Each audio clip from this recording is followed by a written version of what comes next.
Hello students, video शुरू करने से पहले प्लीज चैनल को लाइक, शेयर और सब्सक्राइब जरूर करें। एक इम्पॉर्टेंट इन्फॉर्मेशन, अगर आपको इस वीडियो के नोट्स चाहिए तो डिस्क्रिप्शन बॉक्स में दिया गया डाउनलोड लिंक चेक करें। Thank you. चलिए शुरू करते हैं। इस वीडियो में हम पढ़ेंगे MHI 106 evolution of social structures in India through the ages के प्रीवियस ईयर और most important questions with answers. ये क्वेश्चंस आपके एग्जाम के लिए बहुत इंपॉर्टेंट है। अगर आपने ये अच्छे से कर लिए तो एग्जाम निकलना पक्का है। Let's begin. Question 1, what are the major sources for understanding ancient Indian history? Question explanation. इस क्वेश्चन में हमें यह समझाना है कि पुरानी भारत की हिस्ट्री को समझने के लिए कौन कौन से सोर्सेज का यूज किया जाता है। हमें लिटरेरी, आर्कियोलॉजिकल, इंस्क्रिप्शनल और न्यूमिज्मेटिक एविडेंस के बारे में लिखना है जो हमें पुराने भारत के पॉलिटिकल, सोशल और कल्चरल लाइफ के बारे में जानकारी देते हैं। Answer. Introduction. Ancient Indian history को समझने के लिए हमें अलग अलग तरह के सोर्सेस मिलते हैं क्योंकि हमारे पास कंटिन्यूअस रिटन रिकॉर्ड नहीं है। हिस्टोरियंस ने लिटरेरी टेक्स्ट्स, इंस्क्रिप्शंस, कॉइन्स और आर्कियोलॉजिकल एविडेंस के थ्रू पुराने भारत का रिकंस्ट्रक्शन किया है। हर सोर्स अपने तरीके से हमें एंशिएंट इंडियन सिविलाइजेशन के बारे में यूनिक इन्फॉर्मेशन देता है, चाहे वो सोशल हो, पॉलिटिकल हो या economic. Main body. 1. Literary sources. Literary sources सबसे पहले और सबसे इंपॉर्टेंट सोर्सेज हैं जो हमें एंशिएंट इंडिया के बारे में बताते हैं। ये रिलीजियस और सेकुलर दोनों तरह के होते हैं। वैदिक लिटरेचर, ऋग्वेद, सामवेद, यजुर्वेद और अथर्ववेद हमें एरियन सोसाइटी के बिलीफ्स, रिचुअल्स और सोशल सिस्टम के बारे में जानकारी देते हैं। उपनिषद और ब्राह्मणास से हमें फिलॉसफी और रिचुअल्स समझने को मिलते हैं। Epics and Puranas. रामायण और महाभारत सिर्फ रिलीजियस नहीं बल्कि पॉलिटिकल और मोरल आइडियल्स भी बताते हैं। पुराणास से हमें किंग्स और डिनेस्टीज के जीनियालॉजीज मिलती है। बुद्धिस्ट और जैन लिटरेचर, त्रिपिटकास और अगमस जैसे टेक्स्ट हमें यूएस समय के सोशल और रिलीजियस लाइफ के बारे में बताते हैं। मिलिंदापो और अशोकावर्णा भी हिस्टोरिकल वैल्यू रखते हैं।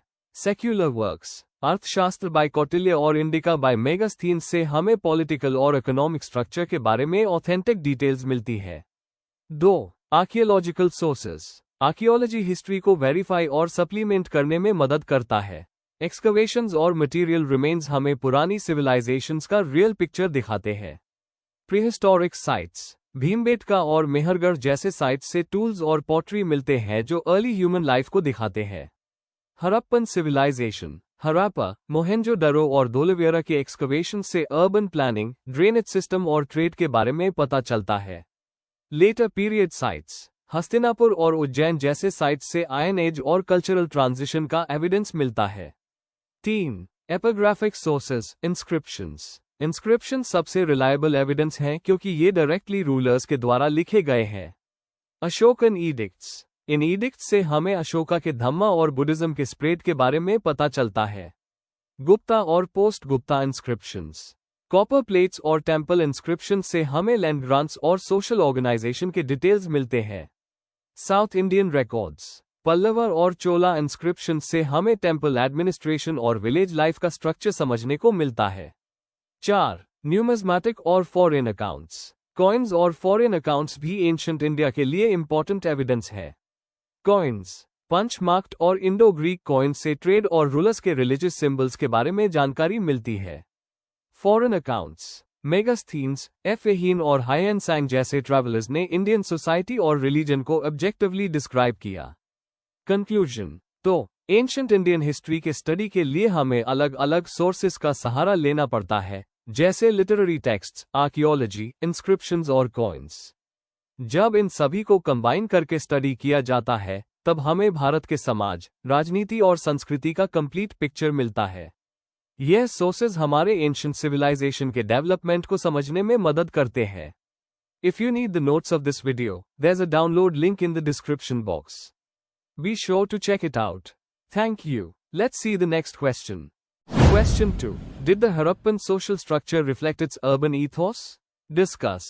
Question explanation. इस क्वेश्चन में हमें ये समझाना है कि क्या हड़प्पन समाज की रचना एक अर्बन या शहरी सिविलाइजेशन के गुण दिखाती थी। हमें उसके सामाजिक संगठन, वर्ग व्यवस्था, आर्थिक गतिविधियों और शहरी प्लानिंग के जरिए ये बताना है कि उस समय की लाइफ किस हद तक शहरी थी। Answer, introduction. हड़प्पन सिविलाइजेशन, जिसे हम इंडस वैली सिविलाइजेशन भी कहते हैं, 2600 to 1900 BCE, दुनिया की सबसे पुरानी शहरी सभ्यताओं में से एक थी। अर्बन ईथॉस का मतलब है एक ऑर्गेनाइज्ड और प्लान्ड शहरी जीवन के लक्षण, जैसे प्लानिंग, ऑर्डर और इंस्टीट्यूशंस।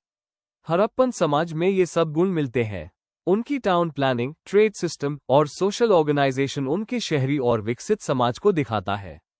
इस आंसर में हम देखेंगे कैसे हड़प्पन समाज ने अपने अर्बन ईथॉस को रिफ्लेक्ट किया। Main body. 1. अर्बन प्लानिंग और सोशल ऑर्गेनाइजेशन। हड़प्पा, मोहेंजोदड़ो और धोलावीरा जैसे शहरों की प्लानिंग बहुत एडवांस थी। सीधी सड़कें, ड्रेनेज सिस्टम और यूनिफॉर्म ब्रिक साइज मिलते हैं। इतनी सिस्टमैटिक प्लानिंग एक सेंट्रल अथॉरिटी और सिविक डिसिप्लिन को दिखाती है। सब सिटीज में एक जैसे पैटर्न होने से लगता है कि एक ऑर्गेनाइज्ड एडमिनिस्ट्रेशन या रूलिंग एलीट था। उदाहरण, मोहेंजोदड़ो का ग्रेट बात बताता है कि कम्युनिटी लाइफ और पब्लिक इंस्टीट्यूशंस उनके लिए इंपॉर्टेंट थे। 2. इकोनॉमिक ऑर्गेनाइजेशन और ट्रेड। हड़प्पन अर्थव्यवस्था एग्रीकल्चर, क्राफ्ट प्रोडक्शन और ट्रेड पर आधारित थी। सील्स, वेट्स और मेजर्स के यूनिफॉर्म सिस्टम से लगता है कि ट्रेड रेगुलेटेड था। स्किल्ड वर्कर्स जैसे पॉटर्स, बीड मेकर्स और मेटल वर्कर्स सोसाइटी में स्पेशलाइजेशन को दिखाते हैं। मेसोपोटामिया और सेंट्रल एशिया के साथ ट्रेड होने से उनकी इंटरनेशनल कनेक्टिविटी दिखाई देती है। उदाहरण, मेसोपोटामियन सील्स हड़प्पन साइट्स पर मिलना ट्रेड रिलेशंस का ऐसे बूट है। 3. सोशल स्ट्रैटिफिकेशन और क्लास स्ट्रक्चर। मोनार्की का डायरेक्ट प्रूफ नहीं है, पर सिटाडेल और ग्रैनरी जैसे स्ट्रक्चर्स सोशल हायरार्की को दिखाते हैं। अपर सिटी में शायद एडमिनिस्ट्रेटर्स और प्रीस्ट्स रहते थे और लोअर टाउन में क्राफ्ट्समैन और ट्रेडर्स। अलग अलग घरों के साइज और स्टैंडर्डाइज्ड मेजर से सोशल डिसिप्लिन का पता चलता है। ऑक्यूपेशनल और जेंडर डिफरेंसेस भी एक स्ट्रक्चर्ड समाज का संकेत देते हैं। 4. रिलीजन और कल्चरल यूनिटी। पशुपति सील और मदर गॉडेस जैसे आर्टिफैक्ट्स दिखाते हैं कि रिलीजन सब जगह से मिला था। रिलीजियस सेंटर्स बहुत बड़े नहीं थे, मतलब रिलीजन डेली लाइफ का हिस्सा था, डोमिनेटिंग पावर नहीं। एक जैसे रिलीजियस सिंबल्स पूरे रीजन में मिलते हैं, यह कल्चरल यूनिटी और इंटीग्रेशन दिखाता है। 5. स्टैंडर्डाइजेशन और एडमिनिस्ट्रेशन। हड़प्पन्स ने वेट्स, मेजर्स और ब्रिक्स के यूनिफॉर्म सिस्टम बनाए, जो सेंट्रल कंट्रोल का प्रूफ है। उनका सैनिटेशन और ड्रेनेज सिस्टम उस समय के लिए बहुत एडवांस था। इससे लगता है कि उनका एडमिनिस्ट्रेशन डिसिप्लिन्ड और सिविक माइंडेड था। कंक्लूजन, हड़प्पन समाज पूरी तरह अपने अर्बन ईथॉस को रिफ्लेक्ट करता है। प्लान्ड सिटीज, इकोनॉमिक स्पेशलाइजेशन और स्टैंडर्डाइज्ड सिस्टम्स उनकी शहरी सोच और ऑर्गेनाइज्ड लाइफ का ऐसे बूट है। पॉलिटिकल स्ट्रक्चर चाहे अनक्लियर हो, लेकिन हड़प्पन लोगों ने एक ऐसी अर्बन कल्चर बनाई जो दुनिया के लिए एक मिसाल बनी। If you need the notes of this video, there's a download link in the description box. Be sure to check it out. Thank you. Let's see the next question. Question 3. How do we interpret the early medieval period in Indian history? Discuss. Question explanation. इस question में हमें समझाना है कि early medieval period का मतलब क्या है, इस समय में क्या क्या पॉलिटिकल, सोशल और इकोनॉमिक बदलाव हुए, और हिस्टोरियंस ने इस पीरियड को किस तरह डिफाइन किया है। हमें ये भी बताना है कि ये पीरियड एंशंट और लेटर medieval से कैसे अलग था। Answer, introduction. Early medieval period आमतौर पर 6th से 13th सेंचुरी सीई के बीच के समय को कहा जाता है। यह फेज एंशंट और लेटर medieval पीरियड के बीच का एक ट्रांजिशनल फेज था। गुप्ता एम्पायर के गिरने के बाद कई रीजनल किंगडम्स उभार कर आए। कुछ हिस्टोरियंस इस पीरियड को डिक्लाइन का टाइम मानते हैं, जबकि कुछ इसे ट्रांसफॉर्मेशन का युग कहते हैं, जिसमें नए सोशल और इकोनॉमिक स्ट्रक्चर्स बने। Main body. 1. Historical interpretations of the early medieval period. अलग अलग हिस्टोरियंस जैसे R.S. शर्मा, B.D. चट्टोपाध्याय और बर्टनस्टाइन ने इस पीरियड को अपनी अपनी नजरिए से समझाया। R.S. शर्मा कहते हैं कि ये पीरियड इंडियन फ्यूडलिज्म का समय था, इकोनॉमी रूरल हो गई थी और सेंट्रल पावर कमजोर हो गया था। B.D. चट्टोपाध्याय ने रीजनल आइडेंटिटीज और लोकल पॉलिटिकल सिस्टम्स के उभार पर जोर दिया। बर्टनस्टाइन ने सेगमेंटरी स्टेट का कॉन्सेप्ट दिया, जिसमें लोकल रूलर्स के पास पावर थी, लेकिन एक सिंबॉलिक सेंट्रल किंग भी था। 2. Political developments. गुप्ता एम्पायर के बाद इंडिया में कई रीजनल स्टेट्स जैसे चोला, पला, प्रतिहारा और राष्ट्रकूटा उभार आए। इनके बीच में अक्सर डोमिनेंस के लिए युद्ध होते रहे। किंगशिप को डिवाइन माना जाने लगा और रूलर्स ने टेम्पल्स और रिलीजन के जरिए अपनी पावर को लेजिटिमाइज किया। पावर डिसेंट्रलाइज्ड हो गई थी, जहां लोकल चीफ्स और फ्यूडेटरीज काफी पावरफुल बन गए थे। 3. Economic and social transformations. Economy ज्यादातर अग्रेरियन बन गई थी, लैंड रेवेन्यू और agriculture main source of income बन गया। लैंड ग्रांट्स ब्राह्मण्स और टेम्पल्स को दिए जाते थे, जिससे नए गांव और सेटलमेंट्स बने। कास्ट सिस्टम और भी रिजिड हो गया और ब्राह्मण्स का समाज में उच्च स्थान बन गया। ट्रेड पूरी तरह खत्म नहीं हुआ पर ज्यादा रीजनल हो गया, लॉन्ग डिस्टेंस ट्रेड कम हो गया।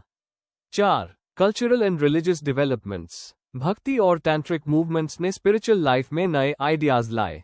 टेम्पल्स सिर्फ पूजा के स्थल नहीं रहे, बल्कि पॉलिटिकल और इकोनॉमिक सेंटर्स भी बन गए। रीजनल लैंग्वेजेस जैसे कन्नड़, तमिल और बंगाली का विकास हुआ, जिससे रीजनल कल्चर स्ट्रांग हुआ। चोला टेम्पल्स और इस युग की कला इस बात का सबूत है कि रिलीजन और पॉलिटिक्स एक साथ जुड़े हुए थे। कंक्लूजन। अर्ली मेडिवल पीरियड को सिर्फ डिक्लाइन का युग नहीं माना चाहिए, बल्कि एक ट्रांसफॉर्मेशन का समय कहना ज्यादा सही है। इस दौरान पॉलिटिकल डिसेंट्रलाइजेशन, रीजनल कल्चर का विकास और नए सोशल इकोनॉमिक सिस्टम्स बने। इसी ने लेटर मेडिवल और अर्ली मॉडर्न इंडिया के लिए फाउंडेशन तैयार की। अगर आपको इस वीडियो के नोट्स चाहिए तो डिस्क्रिप्शन बॉक्स में दिए गए डाउनलोड लिंक को जरूर चेक करें। Thank you. Let's see the next question. Question 4. What was the role and functions of guilds in the early medieval period? Question explanation. इस क्वेश्चन में हमें बताना है कि गिल्ड्स, श्रेणीज, ने अर्ली मेडिवल इंडिया के समाज और अर्थव्यवस्था में क्या रोल प्ले किया। हमें उनके इकोनॉमिक, सोशल और पॉलिटिकल फंक्शंस को समझाना है और ये भी बताना है कि उनका समय के व्यापार और शहरी जीवन पर क्या असर था। Answer. Introduction. Early medieval India में गिल्ड्स यानी श्रेणीज ने समाज और अर्थव्यवस्था दोनों में बहुत इंपॉर्टेंट रोल निभाया। ये एक तरह के एसोसिएशन ऑफ मर्चेंट्स और क्राफ्ट्समैन जो एक हाई ट्रेड या प्रोफेशन से जुड़े होते थे। गिल्ड्स ने सिर्फ व्यापार और उत्पादन ही नहीं संभाला, बल्कि उन्होंने सामाजिक और धार्मिक कार्यों में भी योगदान दिया। इस पीरियड में गिल्ड्स इकोनॉमिक और सोशल दोनों तौर पर एक मजबूत संस्था थी। Main body. 1. गिल्ड्स का उत्पत्ति और स्वभाव। गिल्ड्स को प्राचीन ग्रंथों और अभिलेखों में श्रेणी, निगम या पुगा कहा गया है। ये मौर्य काल में उभरी और गुप्ता से अर्ली मेडिवल पीरियड तक अपने शिखर पर पहुंची। हर गिल्ड अपने नियम खुद बनाती थी, क्वालिटी, दाम और व्यापार के तरीके सब गिल्ड के नियम के हिसाब से चलते थे। गिल्ड का हेड जेठका या प्रमुख कहलाता था और मेंबरशिप ज्यादातर हेरेडिटरी होती थी। 2. आर्थिक फंक्शंस। उत्पादन और व्यापार नियंत्रण। गिल्ड्स ने सामान के उत्पादन, उनके दाम और क्वालिटी पर नियंत्रण रखा। फाइनेंस और बैंकिंग। कई गिल्ड्स ने बैंक जैसे काम किए, पैसे उधार देना, जमा लेना और व्यापार के लिए लोन देना। Trade network. गिल्ड्स ने भारत के अंदर और बाहर दोनों जगह ट्रेड रिलेशंस बनाए। जैसे आईहोल इंस्क्रिप्शन से पता चलता है कि एयावोले गिल्ड ने साउथ इंडिया, श्रीलंका और साउथ ईस्ट एशिया तक ट्रेड किया। Market control. गिल्ड्स ने बाजार के दाम और टैक्स पॉलिसी पर भी असर डाला। 3. सामाजिक और धार्मिक भूमिका। गिल्ड्स अपने मेंबर्स के लिए वेलफेयर सिस्टम चलाती थी। उन्होंने मंदिर, विहार और पाठशालाओं को दान दिया। बहुत सी गिल्ड्स ने सार्वजनिक सुविधाएं जैसे सड़क, तालाब और धर्मशाला बनवाए। उनके दानों से ये पता चलता है कि यूएस समय आर्थिक और धार्मिक जीवन एक दूसरे से जुड़े हुए थे। 4. राजनीतिक महत्व। कई गिल्ड्स लोकल एडमिनिस्ट्रेशन में हिस्सा लेती थी। राजा लोग व्यापार और टैक्स से जुड़े फैसलों में उनसे सलाह लेते थे। कुछ गिल्ड्स ने अपने चार्टर और सील भी इश्यू किए, जिससे उनकी ऑटोनॉमी दिखाई देती है।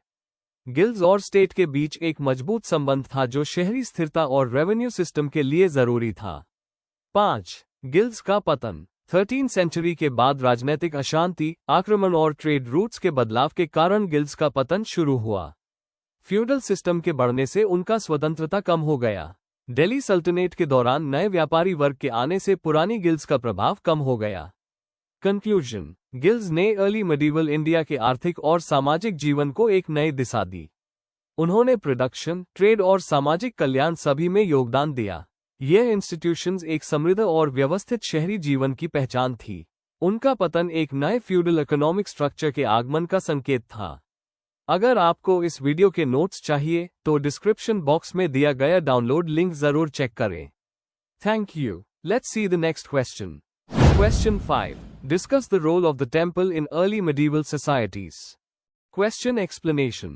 इस क्वेश्चन में हमें बताना है कि अर्ली मेडिवल इंडिया के समय मंदिरों का क्या रोल था, सिर्फ पूजा के स्थान के रूप में नहीं, बल्कि एक इकोनॉमिक, सोशल, कल्चरल और पॉलिटिकल सेंटर के रूप में भी। हमें दिखाना है कि टेम्पल सोसाइटी के हर पहलू को कैसे प्रभावित करते थे। Answer. Introduction. Early medieval period 600 to 1200 CE के दौरान मंदिर सिर्फ धार्मिक जगह नहीं थे, बल्कि पूरे समाज के लिए एक सेंटर बन गए थे। पल्लव, चोला, राष्ट्रकूटा जैसे राजाओं के समय मंदिर आर्किटेक्चर और कल्चर दोनों अपने शिखर पर थे। मंदिर ने धर्म के साथ साथ अर्थव्यवस्था, कला और राजनीति को भी मजबूत बनाया। ये सिर्फ भक्ति का प्रतीक नहीं, बल्कि पावर और प्रेस्टीज का सिंबल भी बने। Main body. ए। धार्मिक और सांस्कृतिक महत्व। मंदिर सबसे पहले भक्ति और पूजा का स्थान था, जहां विष्णु, शिवा, देवी जैसे देवताओं की आराधना होती थी। यहाँ पर फेस्टिवल्स, रिचुअल्स और यात्रास होती थी, जिससे समाज में एकता और धार्मिक भावना बनती थी। मंदिर के आर्किटेक्चर और कला, जैसे खजुराहो, एलोरा और थंजावुर, उस समय के कला का श्रेष्ठ उदाहरण थे। मंदिर ने म्यूजिक, डांस और लिटरेचर को बढ़ावा दिया। बृहदेश्वरा टेम्पल राजा चोला के समय एक कल्चरल हब था। बी। आर्थिक भूमिका, इकोनॉमिक रोल। राजाओं और भक्तों से मिलने वाले लैंड ग्रांट्स और डोनेशन से मंदिर समृद्ध बने। ये बड़े जमींदार बन गए और खेती से आय प्राप्त करते थे। मंदिर अपनी आय से फेस्टिवल और चैरिटी के लिए खर्च करते थे। कई मंदिर बैंक के जैसे काम करते थे, लोन देते, डोनेशंस रिकॉर्ड करते और व्यापार को सहायता देते थे। साउथ इंडिया के कई मंदिर के पास अपने बाजार और कारखाने थे, जहां आर्टिजन्स और ट्रेडर्स काम करते थे। सी। सामाजिक और प्रशासनिक भूमिका, सोशल एंड एडमिनिस्ट्रेटिव रोल। मंदिर सामाजिक जीवन के केंद्र थे, जहां शिक्षा, भोजन और सेवा होती थी। पिलग्रम्स के लिए भोजन, विद्यालय के लिए सहायता और कभी कभी हॉस्पिटल भी चलते थे। मंदिर के पास अपने सभा या कमिटीज होती थी जो गांव के फैसले लेती थी। मंदिर प्रशासन में लोगों की भागीदारी होती थी, पुजारी, व्यापारी और ग्राम के प्रमुख मिलकर फैसले लेते थे। इस तरह मंदिर ने गांव और शहर दोनों को एक सामाजिक सूत्र में जोड़ा। डी। राजनीतिक महत्व, पॉलिटिकल रोल। राजाओं ने अपनी शक्ति और भक्ति दिखाने के लिए बड़े बड़े मंदिर बनवाए। टेम्पल कंस्ट्रक्शन से राजाओं ने अपनी लेजिटिमेसी और प्रजा की लॉयल्टी हासिल की। मंदिर के इंस्क्रिप्शंस में उनके विजय और ग्रांट लिखे जाते थे। ये एक तरह से पॉलिटिकल रिकॉर्ड भी था। चोला जैसे राजाओं ने मंदिर को अपनी राजनीति का हिस्सा बनाया, जिससे उनका साम्राज्य और मजबूत बना। कंक्लूजन। अर्ली मेडिवल पीरियड के मंदिर धर्म के साथ साथ समाज, अर्थव्यवस्था, कला और राजनीति के भी केंद्र थे। उन्होंने समाज को एक साथ जोड़ा और उनका प्रभाव आज भी इंडियन कल्चर में दिखता है। मंदिर ने भक्ति के साथ प्रैक्टिकल लाइफ को भी बैलेंस किया। ये वास्तव में भारत के सामाजिक और सांस्कृतिक जीवन के स्तंभ थे।